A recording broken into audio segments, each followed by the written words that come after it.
Bueno, pues muy buenos días a todos el personal que nos acompaña en el Hospital de Salina Cruz. Hoy continuamos con la capacitación que elaboramos esta semana para ustedes.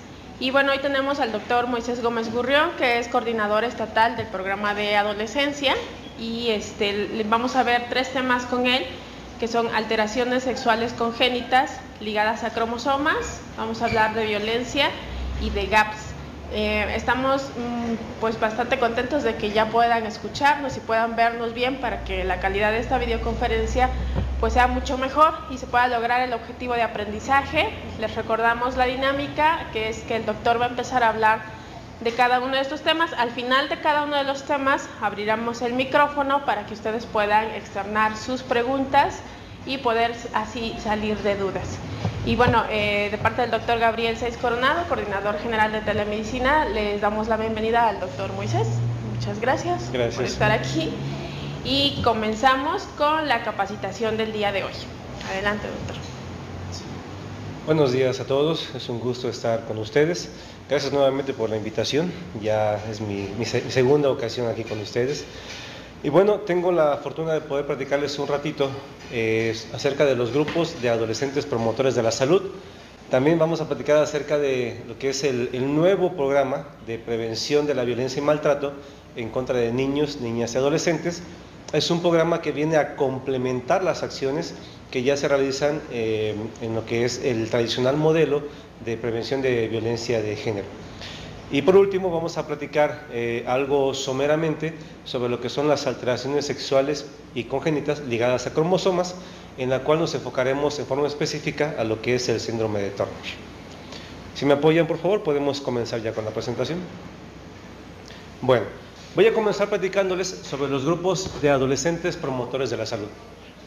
Estos grupos son una estrategia que se forma en el año 2008 por iniciativa del Centro Nacional para la Salud de la Infancia y la Adolescencia, que se denomina CENSIA. Estos grupos tienen la finalidad de formar grupos de adolescentes que, como su nombre lo indica, se formen como promotores de la salud y que permitan en un momento dado coadyuvar en las acciones de salud que realizan las unidades médicas. Está dirigido especialmente a las unidades de primer nivel de atención. Sin embargo, no implica que en un momento dado no se pueda también formar un grupo que sea representativo de alguna unidad de segundo nivel. Hemos tenido ya la fortuna o la experiencia de que se han formado grupos también en hospitales, y aunque en el reporte de hospitales no aparece la estrategia, podemos trabajarlo mediante un sistema paralelo para poder tener a fin de cuentas el reporte de las actividades. Existen algunas consideraciones en particular para trabajar con los grupos de adolescentes promotores de la salud. La primera particularidad es que tiene una vigencia de 1 año y se debe de trabajar con año estadístico, es decir, de enero a diciembre del mismo año en que se formó. Esta especificación la comento primeramente y como una parte muy importante de la actividad, porque cuando la estrategia se formó en el año 98, se trabajaba con el calendario escolar, es decir, se comenzaba un grupo de adolescentes aproximadamente en agosto o septiembre, y venía culminando al siguiente año, aproximadamente en junio o julio. Pero esto nos condicionaba una gran inconsistencia en el sistema de información, ya que cuando arrancaba o comenzaba el siguiente año, en el mes de enero, siempre aparecíamos, o las unidades médicas aparecían con un grupo activo, pero no se reportaba ese grupo como formado en ese año. Entonces la inconsistencia permanecía durante todo el año. Debido a esto, es entonces que se hacen ajustes a la estrategia, y ahora el mismo año que comienza el grupo es el mismo año en el que debe de terminar su actividad.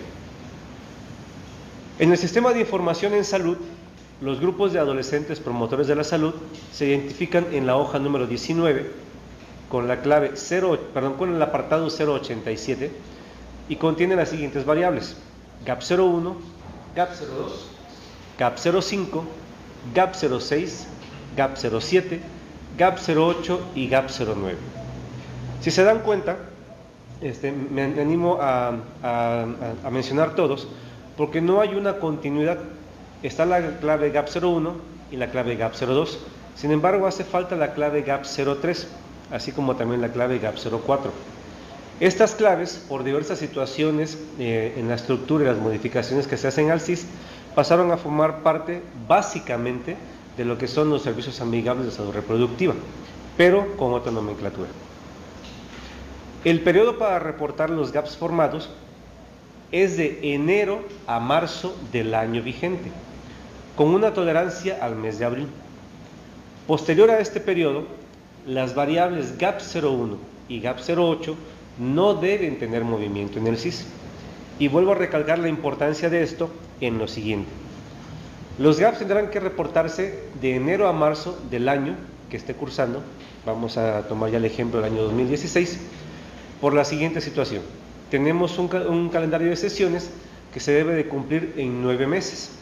Tomando en cuenta los 12 meses del año, nos quedan solamente de enero a marzo para hacer el ingreso de ese grupo y los siguientes meses para poder realizar las sesiones con los adolescentes y al final de esas sesiones realizar la acreditación. El grupo debe estar formado por un mínimo de 10 integrantes y un máximo de 25 integrantes. Se hace aquí la aclaración que no es negociable para efectos estadísticos y de evaluación. Más adelante veremos a qué se debe esta especificación. La variable GAP01, que es formados en el periodo, no es arrastrable, es decir, solo se reporta una vez en el año. La variable GAP02, que se refiere a los GAPs activos, sí es arrastrable y se refiere al GAPs que ya fue formado y que ahora estará en funciones permanentes. Espero logre distinguirse un poco el formato. Para poder formar un grupo de adolescentes promotores de la salud, se requiere requisitar primeramente una ficha de instalación o ficha de identificación. De lo cual, la parte más importante de este formato es la primera parte, la parte de hasta arriba, la superior, en donde viene el rubro de la clave de instalación y la CLUES de la unidad de salud. Para mí es importante comentarlo de esta manera porque en este formato, así como en el acta constitutiva, se va a tener que anotar la clave de instalación que es generada por su servidor aquí a nivel estatal y que conforme se van formando los grupos de adolescentes, yo voy asignando esa clave. Este formato se requisita una vez en el año y debe de acompañar al acta constitutiva. La clave de instalación es lo mismo que la clave de GAPS que se anota en el acta constitutiva. Aquí tenemos unas flechas que nos arrojan justamente el apartado del cual les estoy hablando. Como número 2, y quizás sea el documento más importante en el trabajo con los grupos adolescentes promotores de la salud, tenemos al acta constitutiva.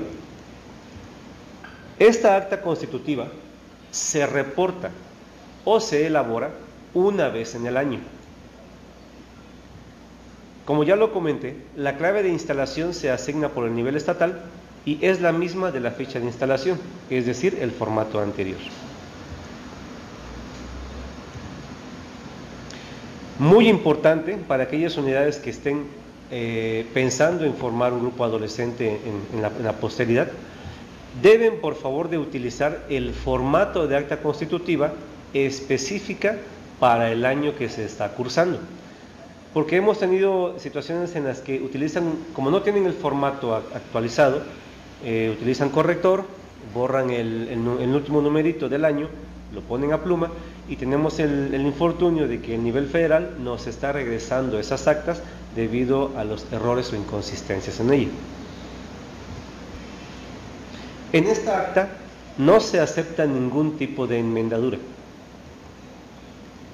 Puede ser requisitada en electrónico o puede también ser requisitada a puño y letra por los propios adolescentes. Cada uno tiene la posibilidad de anotarse en este formato bajo la asesoría del coordinador de GAPS para que no cometan errores al momento de requisitarlo. Los errores más frecuentes que hemos detectado al momento de requisitar el acta constitutiva son los siguientes. Primeramente, no se anota el número total de integrantes por género. En esta diapositiva estamos viendo ya la parte posterior o en otro caso, la siguiente parte del acta constitutiva, en donde al final se menciona que hay 25 integrantes, pero hay dos recuadros pequeñitos que nos lo está marcando la flecha en este momento, y que al final dice número total de integrantes del GAPS por género. Significa que ustedes deberán de sumar el total de integrantes hombres y el total de integrantes mujeres. Si ustedes entregan esta acta sin estos datos, ya están incurriendo en una omisión y el nivel federal tiene la facultad de regresarnos este documento. ¿Qué otro error hemos detectado u otra omisión? Que al momento de entregar sus actas solamente se plasma un sello y deben de ser dos. En el caso de ustedes como unidades de salud, incluso tenemos compañeros médicos de las unidades de salud, bueno, no solo médicos, la persona que esté llevando el control del grupo, que se les olvida colocar el sello, se les olvida sellar el acta, o por situaciones en las que una persona que fue a entregar información se llevó el sello, no lo tienen disponible para plasmarlo en el formato. Es importante que el formato lleve el sello de la unidad médica, porque si no, el nivel federal nos regresa su acta. Y ustedes al momento de entregar esta acta deben verificar que el responsable jurisdiccional de infancia y adolescencia, ¿sí?, plasme también el sello de la jurisdicción sanitaria. De lo contrario, si no están estos dos sellos, el acta también se invalida.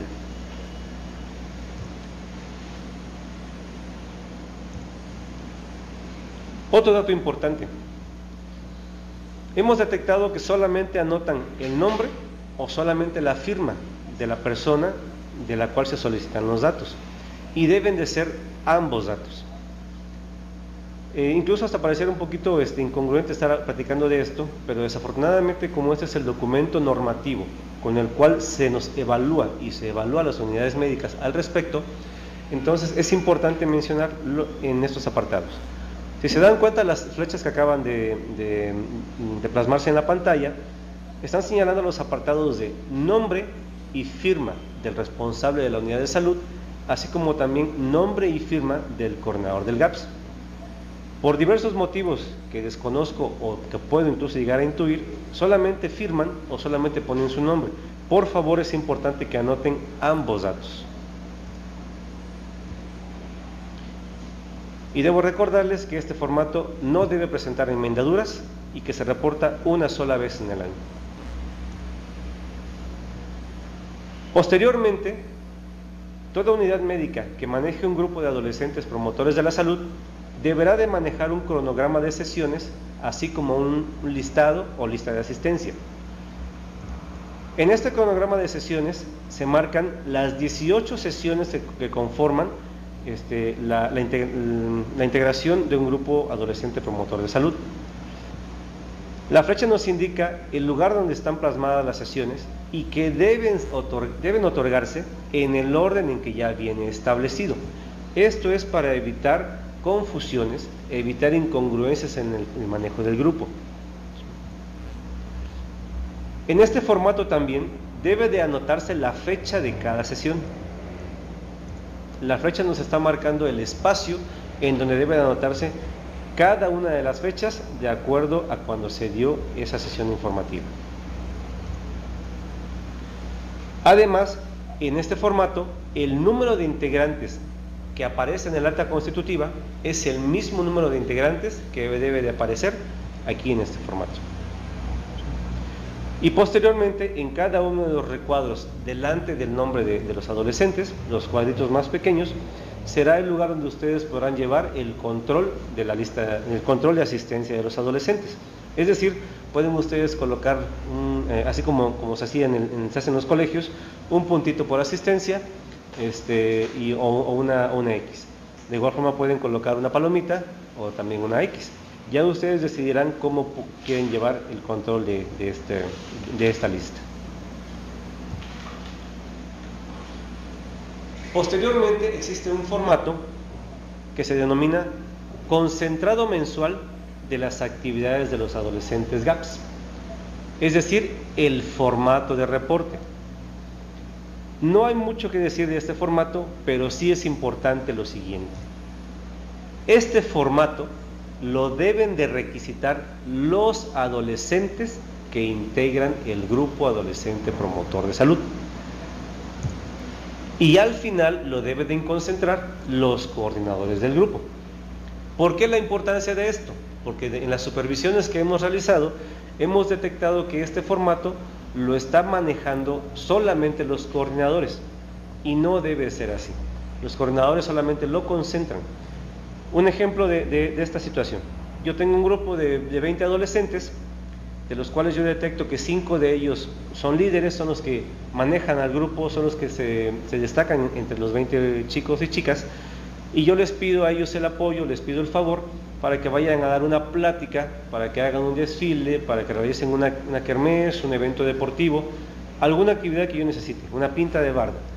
Entonces, a estos 5 adolescentes que hayan aceptado realizar la actividad, se les entrega un formato de estos por cada uno de ellos para que reporten la actividad que van a realizar. Ejemplo: si uno de ellos hace se encarga del desfile, otro se encarga de la pinta de barda, otro se encarga de un evento deportivo. Ahí tenemos 3 personas. Entonces, pero resulta que el del evento deportivo dice: yo voy a hacer la actividad en conjunto con los 2 compañeros que faltan. Entonces se le entrega un formato al que va a hacer el desfile, un formato al que va a realizar la pinta de la barda, y un formato para los otros 3, porque van a hacer la actividad en conjunto, en este caso la actividad deportiva. Pueden manejarlo de esta forma, y al final de la actividad los adolescentes deben entregarles a ustedes como coordinadores del grupo estos 3 formatos, para que al final de mes, cuando ustedes cierran sus actividades, que si mal no recuerdo es el día 25 de cada mes, en ese día 25 ustedes tienen que concentrar toda esta información en el formato primario que vamos a ver a continuación. En este formato primario es donde ustedes van a vaciar toda la actividad que hayan realizado los adolescentes, y este formato primario es el formato que va a alimentar al sistema de información en salud.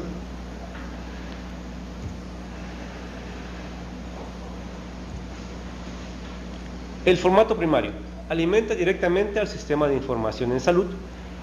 Se compone de 5 secciones. La primera de ellas, datos generales, que no tendría por qué tener mayor problema, excepto que hay compañeros de las unidades médicas que no conocen su CLUES. Por favor, es muy importante que conozcan la CLUES. Básicamente es el RFC de la unidad médica donde están laborando. La segunda sección es formados en el periodo. Aquí la segunda flecha nos está marcando esta sección, y este es el apartado donde tenemos mayores problemas de reporte. Ya veremos a continuación por qué. Tercera sección son los GAPS activos. Cuarta sección son las intervenciones que realizan los adolescentes. Y la última sección o último apartado es la acreditación de los adolescentes. Les comentaba que el apartado donde tenemos más problemas es en el apartado de formados en el periodo. El primer cuadro rectangular, dice total de grupos GAPS instalados, y el siguiente rectángulo, en esa misma sección, dice total de integrantes de los grupos instalados. Quiere decir que cada vez que ustedes formen un grupo adolescente, este es el apartado donde lo van a reportar. Total de grupos GAPS instalados, ejemplo 1. Formados en el total de integrantes, supongamos que son 20. Hasta aquí está bien. Y en la tercera sección, que es formados en el periodo, ustedes también lo reportan como activo. ¿Por qué? Porque al momento de formarlo ya está activo. Supongamos que este es el ejemplo ahora en agosto. Para el mes de septiembre, en el apartado formados en el periodo, ustedes deben de colocar 0 en ambos rectángulos, en ambos cuadros que aparecen en esta sección, porque ya no están formando grupo, solamente están llevando actividades y por lo tanto el grupo se reporta como activo, es decir, en la tercera sección.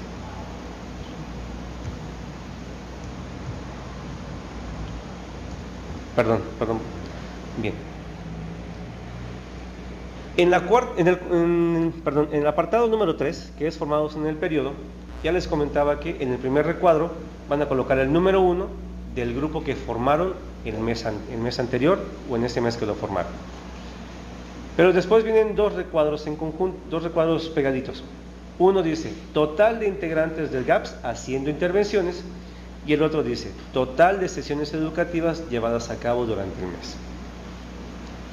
El primero de esos cuadritos, de los que están pegados, que dice total de integrantes de GAPS haciendo intervenciones, aquí es donde ustedes deberán colocar un número 3 del ejemplo que yo les comenté, es decir, del adolescente que realizó el desfile, del adolescente que realizó la pinta de la barda y de los adolescentes, perdón, deben colocar un número 5, y de los adolescentes que realizaron el evento deportivo. En este recuadro de arriba del apartado de GAPS activos, deben anotar únicamente a los adolescentes que trabajaron el formato de adolescentes. Por favor, aquí no se anota, no debe reportarse el total de integrantes. Eso solo se reporta una vez en el año, que fue formados en el periodo. Siguiendo con el siguiente cuadrito, que dice total de sesiones educativas llevadas a cabo durante el mes, aquí ustedes deberán anotar siempre como mínimo un número 2, tomando en cuenta que la normatividad indica que por cada grupo adolescente se debe de otorgar una sesión informativa cada 15 días. Por lo tanto, su mes estadístico está conformado por 2 sesiones como mínimo. Si tuviesen 2 grupos adolescentes, entonces ustedes deberán reportar 4 sesiones. Después tenemos el apartado de intervenciones realizadas por los GAPS. Este cuarto apartado de las intervenciones realizadas por los GAPS es el concentrado del formato que manejan los adolescentes. Si se dan cuenta, dice actividades recreativas, actividades culturales, actividades deportivas y después dice pláticas. Tomando el ejemplo otra vez de las actividades de estos 5 adolescentes, se realizó un desfile, se realizó una pinta de una barda y se realizó una actividad deportiva. Entonces ustedes van a colocar a lo que es la pinta de la barda, ¿sí?, como una actividad recreativa. El desfile también entraría como una actividad recreativa. Y la actividad deportiva va a ir en su rubro. Aquí tenemos entonces 3 actividades, 2 en recreativas y 1 en deportivas. Abajito dice pláticas y después sigue un renglón solito que dice total de asistentes. Por favor, en este apartado no se anota, y es importante recalcarlo, no se debe de anotar las pláticas que ustedes dan como coordinadores. Bueno, entonces estaba yo recalcando el hecho de que en el apartado de pláticas, en las intervenciones realizadas por los GAPS, aquí no se deben de anotar las pláticas que ustedes dan como coordinadores, sino las pláticas que dan los adolescentes guiados por ustedes. ¿Sí? Bien, al final de este apartado dice total, y ustedes van a hacer la sumatoria en vertical. En este caso tenemos 2 actividades recreativas, una actividad deportiva, y entonces el total de ustedes será de 3. Y por último, vamos a platicar sobre la acreditación de los adolescentes de este grupo adolescente promotor de salud. La acreditación de los adolescentes se lleva a cabo de la siguiente manera. 1. Los adolescentes deben de haber acudido o deben de cumplir por lo menos con el 90% de las sesiones. Esto significa que de las 18 sesiones deben haber acudido a 16. Solamente tienen oportunidad de faltar 2 veces. Y número 2, deben de aprobar el examen. Dentro de los formatos que integran la estrategia de grupos adolescentes, existe un examen que se aplica al finalizar todas las sesiones educativas. Es importante lo siguiente: este rubro debe de aparecer en 0 mientras se capacitan los adolescentes. Solo tiene movimiento. Les comentaba que en cuanto a los adolescentes acreditados, el rubro debe aparecer en 0 mientras se capacitan los adolescentes y solo tiene movimiento en el mes de diciembre del mismo año. ¿Para qué? Para que se pueda cumplir con la premisa de que todo grupo, el mismo año que inicia, es el mismo año en que termina. Bien. En esta diapositiva yo estoy tratando de ejemplificar de dónde se toman los datos para reporte. Si nos damos cuenta, en cada uno de los cuadritos que les estuve platicando o analizando del formato primario, le anoté la clave que corresponde con su corresponsabilidad directamente en el sistema de información. ¿Sí? GAP 01, que corresponde a los grupos formados; GAP 08, que corresponde a los integrantes de ese grupo; GAP 02, que corresponde al grupo que está activo; GAP 09, que corresponde a los adolescentes que manejan el formato de adolescentes; GAP 07, que corresponde a las intervenciones que realizan los adolescentes; GAP 06, que corresponde a los asistentes a la plática que dan los adolescentes; y por último, GAP 05, que corresponde a la acreditación de estos adolescentes y que tiene movimiento en el mes de diciembre. Bien. Hasta aquí les he platicado en una forma escueta y lo más resumida posible lo que son los grupos adolescentes promotores de la salud. Si en este momento alguien tuviera alguna pregunta, con mucho gusto puedo contestar. En este siguiente tema voy a platicarles ahora del programa de prevención de la violencia y maltrato en contra de niños, niñas y adolescentes. Para mí es muy importante que logre identificarse lo siguiente. Ya tenemos un programa, bueno, que yo denomino de esta forma, el programa tradicional de lo que es la prevención de la violencia familiar, sexual y de género. A nivel estatal nosotros conocemos que este programa lo lleva a cabo el Departamento de Salud Reproductiva con su componente de la Coordinación Estatal de Violencia. Y en las jurisdicciones sanitarias suele ser de la misma manera. Existe un responsable jurisdiccional de lo que es la violencia de género. Pero este es un programa relativamente nuevo. Tiene un año aproximadamente que este programa llegó a nosotros. Llega solamente con lineamientos, pero llega sin presupuesto, como suelen llegar la mayoría de los programas. Es importante hacer una pequeña semblanza en el hecho de que, derivado de las amenazas a la salud de la población adolescente de 10 a 19 años de edad, y como parte de esto, las diferentes manifestaciones de la violencia, el Centro Nacional para la Salud de la Infancia y la Adolescencia implementa este programa, denominado Programa Nacional de Prevención de Violencia y Maltrato en contra de niños, niñas y adolescentes, que desde que inició, ingresó al Sistema de Información en Salud con acciones de prevención de la violencia en adolescentes, representadas a través de sesiones informativas. Aquí, si se dan cuenta, hasta el final, yo me doy la libertad de poner sesiones informativas en letras mayúsculas, porque en esta actividad, en este programa, hacemos únicamente sesiones informativas, a diferencia de Equidad de Género, que realiza ya incluso actividades de atención de casos, nosotros no podemos realizarlas todavía.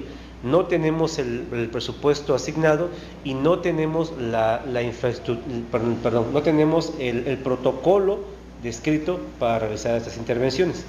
Estamos trabajando en ello para que paulatinamente nos integremos en las actividades de la misma forma en que ya lo realiza el programa de prevención de violencia de género. Por lo tanto, ¿qué es lo que vamos a realizar? Solamente sesiones informativas. 1. Prevención de violencia en adolescentes, que está dirigida justamente a adolescentes de 10 a 19 años. Y número 2, sesiones informativas con el tema de buen trato y crianza positiva, que está dirigida a madres, padres y o tutores. El uso de los materiales sugeridos va a depender de los recursos de cada unidad de atención. Para trabajar con estas sesiones, se propone que se formen grupos de 40 participantes o menos para propiciar un adecuado trabajo de reflexión. Y en esta diapositiva plasmo una imagen que tiene que ver con la guía de aplicación del sistema de información para prevención de violencia en adolescentes. Esta guía de aplicación, yo se la otorgaré a la licenciada Dulce Rocío, que es la coordinadora de capacitación, así como a los compañeros de aquí de Telesalud, para que en un momento dado esté disponible para ustedes en los correos electrónicos que proporcionen o en los enlaces que estén pertinentes. En esta guía de aplicación ustedes van a encontrar que se describen las sesiones. La sesión número 1, que va dirigida a adolescentes, así como la sesión número 2, que está dirigida a padres, madres y tutores. En ambas existen 3 modalidades de sesión. 1, es mediante escenificación. ¿Qué implica esto? Obviamente que sea como una pequeña representación, si no teatral, pero sí con una vivencia en el trabajo con los adolescentes.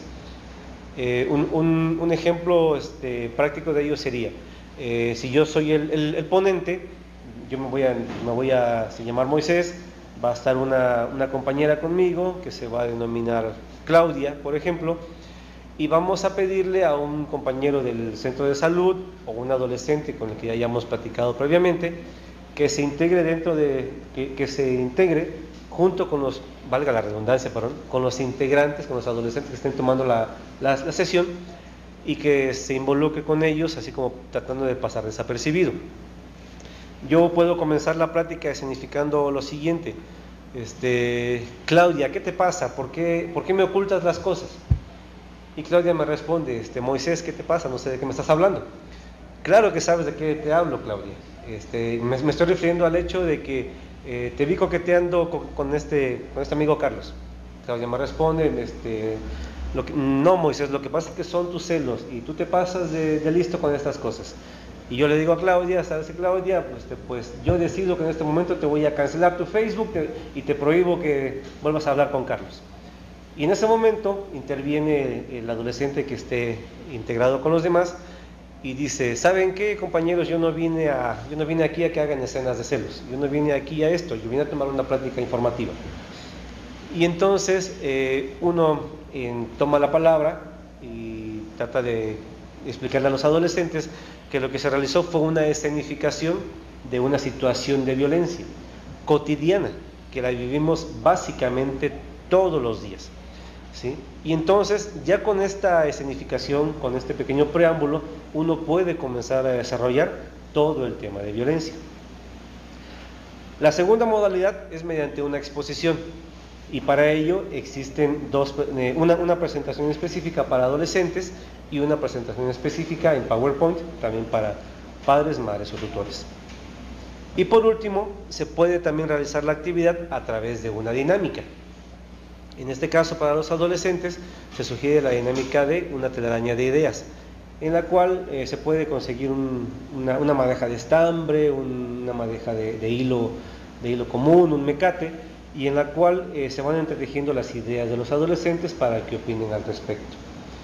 Y en el caso de los adultos, de los padres, madres o tutores, se utiliza la dinámica en cuanto al estilo de crianza para que ellos viertan una lluvia de ideas en la cual ellos dicen, bueno, yo educo a mis hijos de la siguiente forma, o yo me relaciono con mi hijo adolescente de la siguiente forma.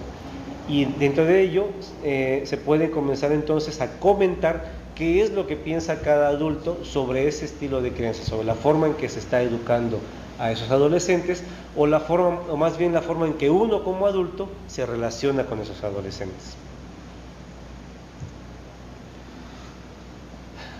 Esto no tiene mayor alcance en cuanto a la presentación que les estoy mostrando, pero tiene un gran alcance en cuanto a inconsistencias en el sistema de información en salud.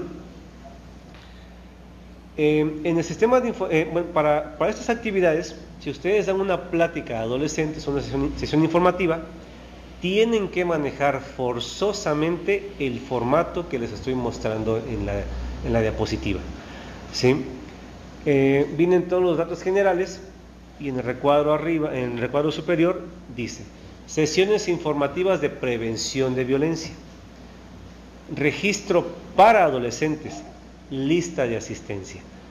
Es decir, a ese grupo de adolescentes al cual le dieron ustedes esa charla, el grupo de adolescentes al cual le dieron ustedes la charla, ellos deben apuntarse aquí con puño y letra, es decir, pasar la lista de asistencia para que ellos se anoten. Y si distinguen aquí en la diapositiva, en letras rojas puse la siguiente leyenda: este formato lo requisita el personal de salud que impartió la sesión y lo debe de entregar al responsable jurisdiccional de infancia y adolescencia. Es la misma situación con este otro formato. El formato es idéntico, pero en el recuadro superior dice: registro para madres, padres o tutores. Es decir, se maneja una lista para adolescentes y se maneja una lista aparte para adultos, de acuerdo a la sesión que se haya impartido. ¿Sí? Y después tenemos un formato que se denomina reporte jurisdiccional mensual. Este formato, como dice ahí con las letras rojas, este formato lo requisita el responsable jurisdiccional de infancia y adolescencia. Yo lo pongo aquí solamente para conocimiento de ustedes.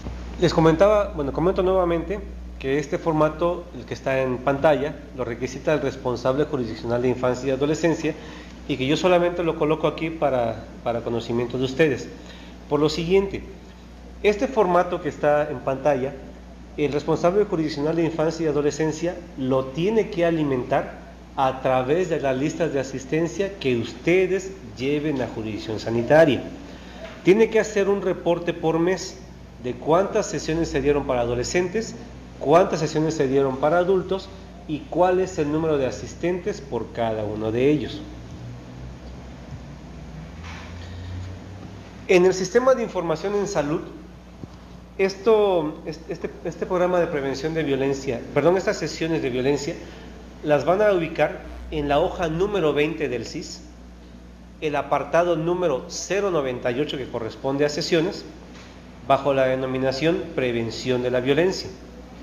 Y vienen dos claves que son la CES 14, que corresponde a adolescentes, y la CES 15, que corresponde a padres, madres o tutores. En estos apartados, en estas claves, es justamente donde ustedes van a vaciar la información de las sesiones que dieron. Ojo con lo siguiente: aquí se anota número de sesiones, no número de participantes. Ejemplo, ustedes anotan en la clave CES 14, sesiones para adolescentes, ponen 30. Eso quiere decir que ustedes van a tener que entregarle al responsable jurisdiccional de infancia y adolescencia 30 listas. Y entonces se meten ustedes en un aprieto o una complicación muy grande, porque para ustedes pudieron haber anotado 30 por el número de asistentes que tuvieron, pero en realidad están anotando 30 sesiones. Por eso es muy importante que estén pendientes de que aquí en sesiones es por número de sesión, no por número de asistentes. Por eso la leyenda aquí abajito que les coloco, que dice, a determinado número reportado es el mismo número de listas de asistencia que deben de entregar.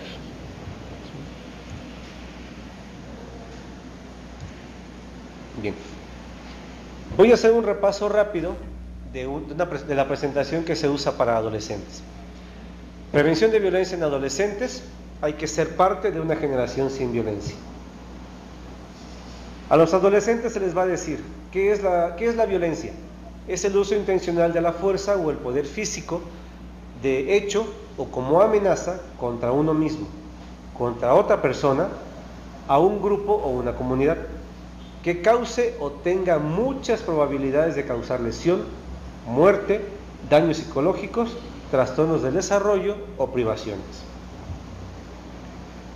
Les explicaremos cuáles son las distintas formas de violencia que conocemos: la psicológica, sexual por negligencia y física. Y si alguno de ustedes por ahí quiere desarrollarlo más todavía, lo puede hacer. Tenemos que especificar el ciclo de la violencia, en donde existe la famosa luna de miel.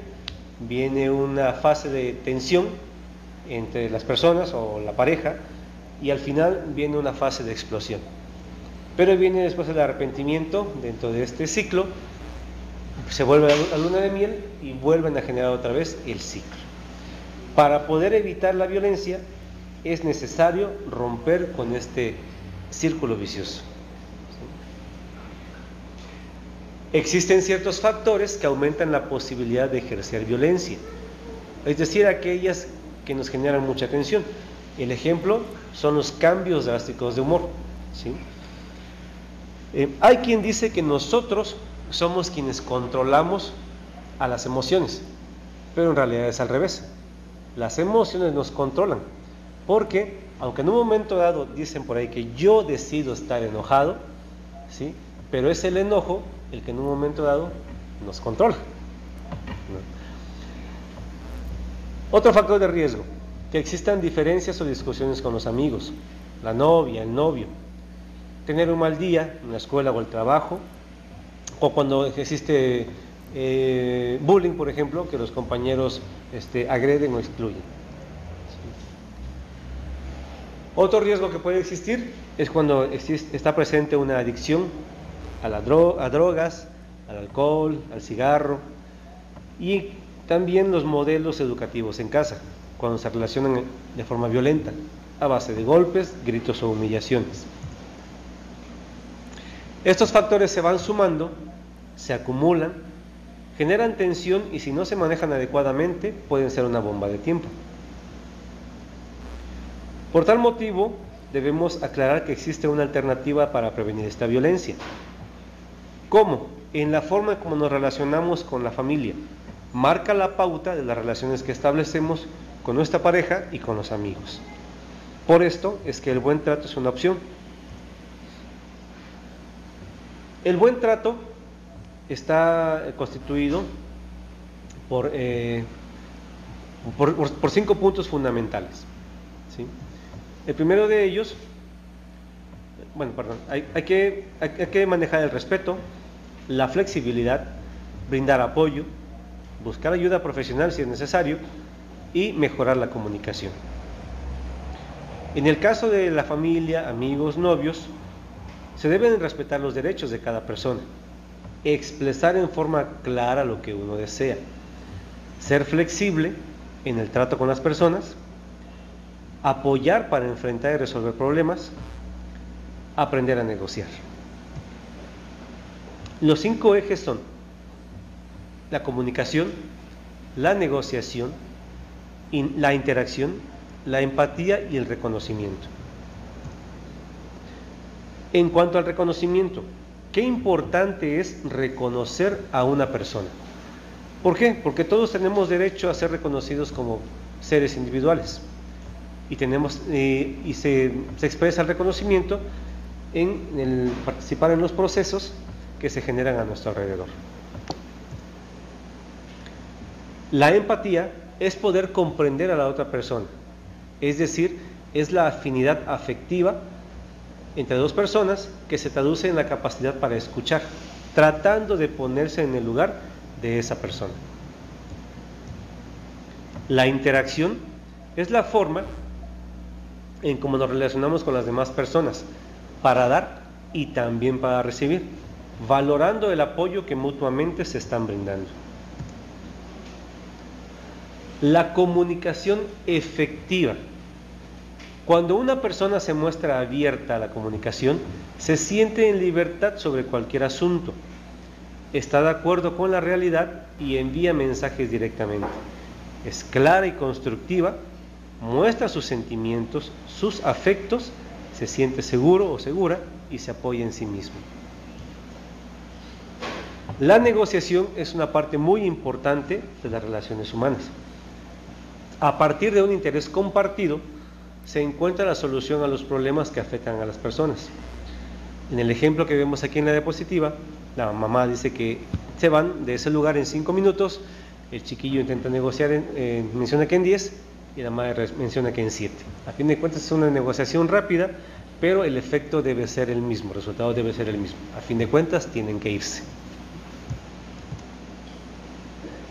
Por lo tanto, es importante poner en práctica estas recomendaciones con uno mismo, con los hermanos, con la pareja, con los padres, compañeros, con cualquier persona con que pretendamos relacionarnos a nuestro alrededor, para poder generar una comunicación efectiva, libre de violencia.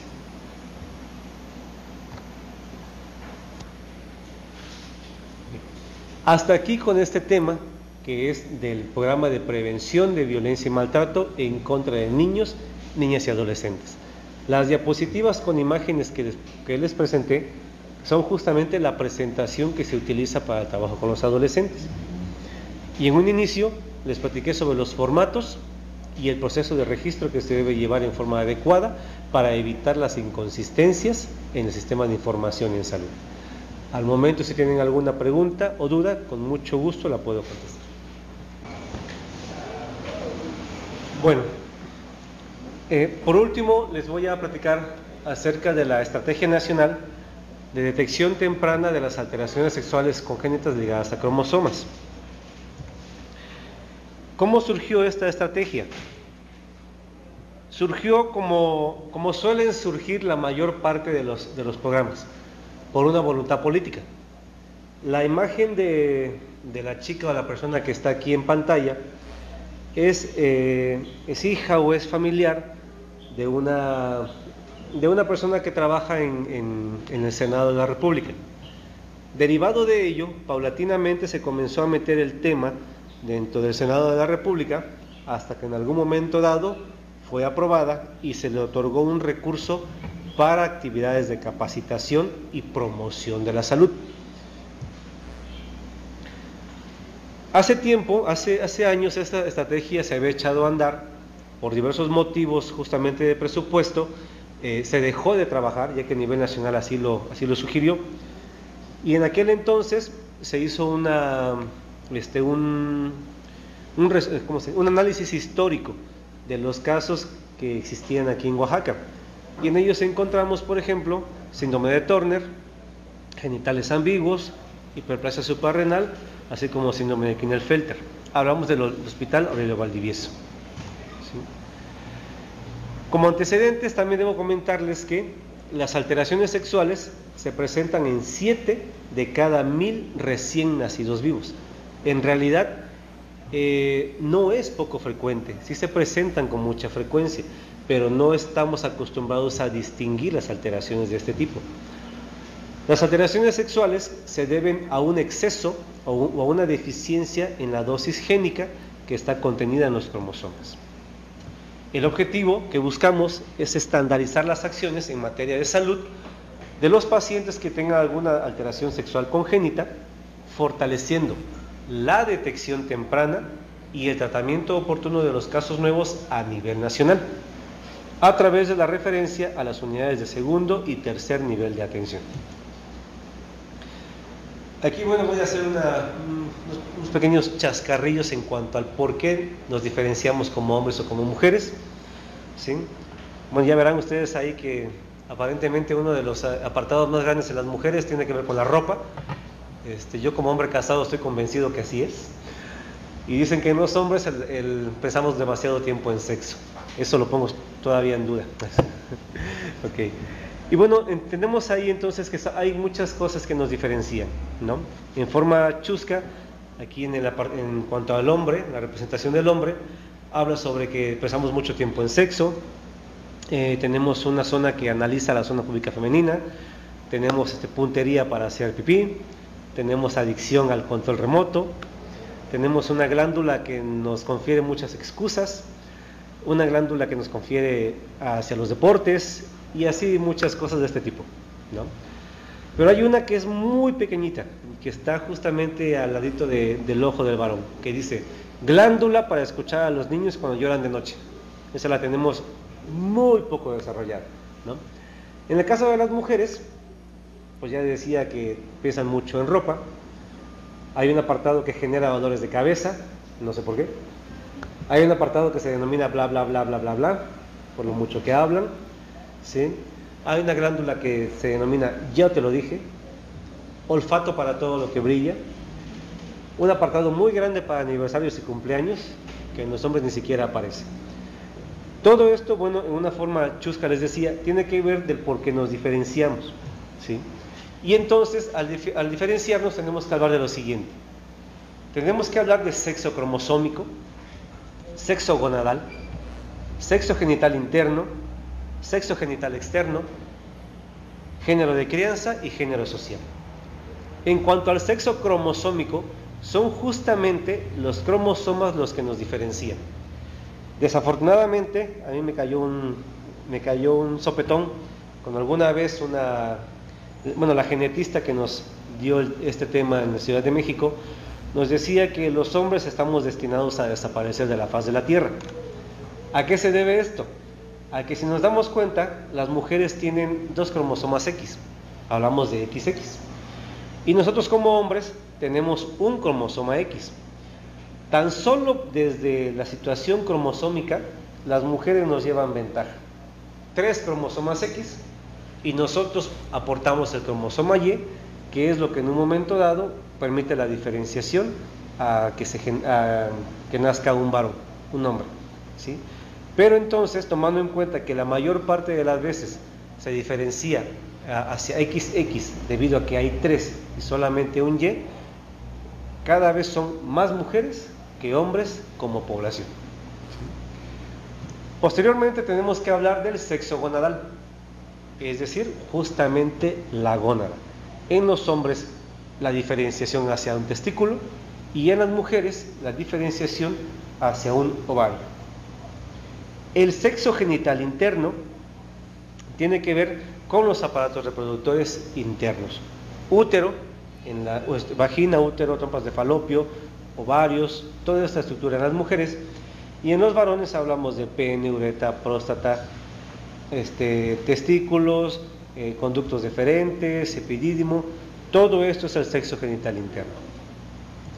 El sexo genital externo es el que en un momento dado ante la sociedad nos diferencia. Por eso la antigua expresión coloquial que se utilizaba cuando el producto nace y el médico da la famosa palmada al niño para que llore, ¿no? Y dice, ¿es un varón o es una niña? La presencia de pene o la presencia de vulva es lo que nos distingue como hombres o como mujeres. Posteriormente tenemos el género de crianza, los tan ya utilizados colores, rosa para la mujer, azul para el hombre, ¿sí? Y generalmente así nos educan. Princesas para las mujeres, superhéroes para los hombres. Y eso se traduce en el género social, en la forma en cómo nos manifestamos ante la sociedad. De estas alteraciones sexuales congénitas ligadas a cromosomas, vamos a platicar solamente del síndrome de Turner. Hay muchísimas. Para el programa se nos mencionan 18 entidades cromosómicas que pueden generar alteraciones sexuales. Las más importantes son síndrome de Turner, síndrome de Klinefelter y así como la hiperplasia suprarrenal congénita. En este momento solo nos abocaremos al síndrome de Turner. En el síndrome de Turner, aquí se hace una comparación de dos imágenes. A la derecha y en rosita, como mujer, se presenta la imagen de una niña con condiciones normales o habituales. Y a la izquierda, en blanco y negro, se muestra una imagen de una niña con alteraciones por síndrome de Turner. El síndrome de Turner se presenta en 1 de cada 2.500 a 3.000 recién nacidos. Se caracteriza cromosómicamente por la ausencia de todo o una parte de un cromosoma sexual. Aquí lo que se está representando en la imagen es un cariotipo en el cual, si nos vamos hasta el final, que es donde se representan los cromosomas sexuales, vemos solamente un cromosoma sexual X. Y por eso se distingue el síndrome de Turner, por un cariotipo 45X. Hace falta un cromosoma sexual, el par que nos distingue. La ventaja del síndrome de Turner es que puede detectarse desde muy temprana edad, incluso desde el tiempo intrauterino. Mientras un médico esté adecuadamente capacitado para distinguir las características ultrasonográficas, puede detectarse síndrome de Turner desde antes de que nazca este pequeño o esta pequeña. En el ultrasonido lo que vamos a distinguir es un incremento en la translucencia nucal, es decir, higromas quísticos. Se puede llegar a detectar coartación de aorta, defectos del lado izquierdo, así como retardo del crecimiento. Este signo que en la imagen lo está señalando el dedo de alguna persona es muy característico en la etapa intrauterina y que se logra detectar con ultrasonido.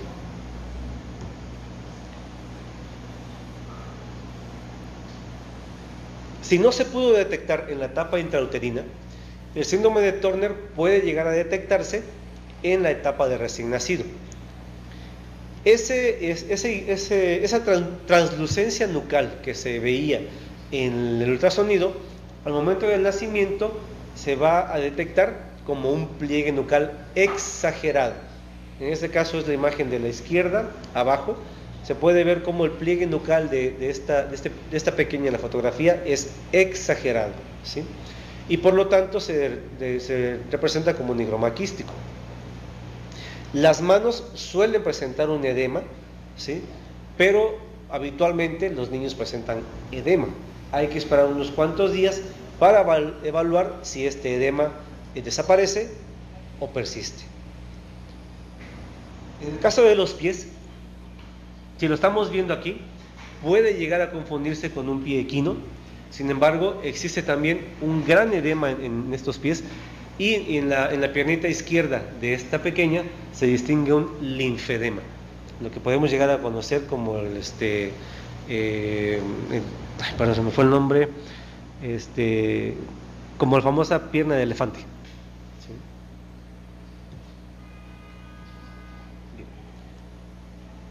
Durante el crecimiento de esta pequeña, vamos a observar las siguientes características y que podemos ir identificando paulatinamente. Existe una implantación baja del cabello, más baja de lo habitual y sobre todo en la parte nucal. Párpados caídos, malformación de pabellones auriculares,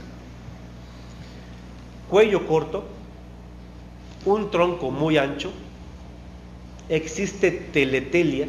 Esto significa que los botones mamarios en las niñas están más separados de lo habitual.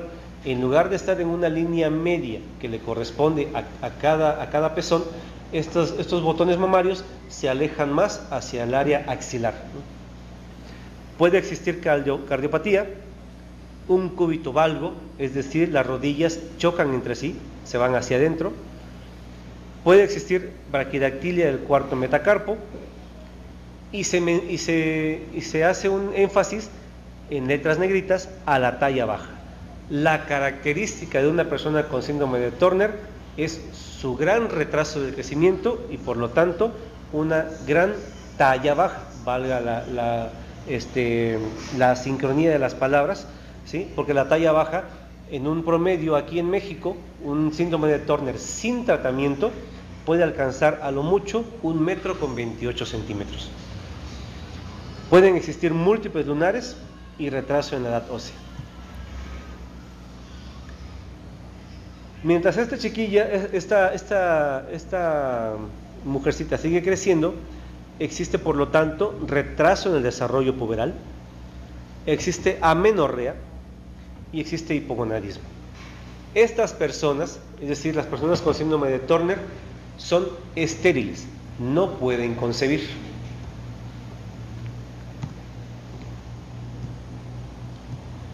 El síndrome de Turner, para efectos prácticos en nuestras unidades de salud, va a ser tratado de diagnosticar de la siguiente forma.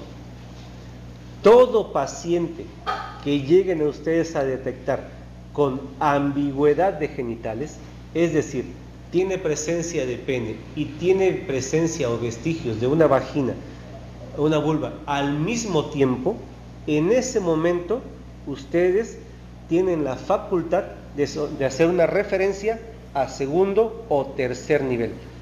Y además deben de notificar lo más oportunamente al nivel jurisdiccional. Si tienen al alcance las medidas evolutivas actuales, ya sea el Messenger por Facebook, el WhatsApp, Telegram o la mejor opción que ustedes puedan encontrar, o incluso un email, notifiquen a la jurisdicción sanitaria y la jurisdicción sanitaria habrá de notificarnos a nosotros para comenzar a dar el seguimiento a esta paciente. A mayor prontitud se tenga en la referencia de esta paciente, todas las personas con síndrome de Turner son mujeres, por eso mi redundancia en cuanto a estas pacientes, ¿sí?